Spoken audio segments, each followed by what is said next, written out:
ఇతిహాసాన్ని, మన సంస్కృతికి పునాదైన రామాయణాన్ని ఒక్క కాగితం ముక్కతో ఇది కట్టు కదా అని తేల్చేస్తారా?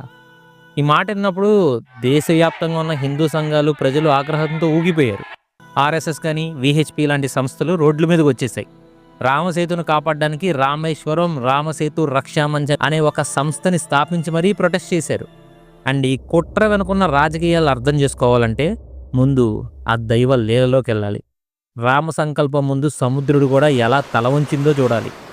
లంకలో ఉన్న సీతమ్మను తీసుకురావడానికి శ్రీరాముడు తన వానర సైన్యంతో మహోదధి అంటే ఆ మహాసముద్రం తీరానికి చేరుకున్నాడు. అక్కడ ఎక్కువగా సాగరం అడ్డుగా ఉంది. దాన్ని ఎలా దాటాలి? రాముడు దర్భాసనంపై కూర్చొని సముద్రుడికి దారివ్వమని 3 రోజుల పాటు ప్రార్థించాడు. శాంతంగా అడిగాడు. కానీ గర్వంతో ఉన్న సముద్రుడు కరుణించలా. రాముడి కోపం వచ్చింది. ఆయన కళ్ళు ఎర్రబడ్డాయి.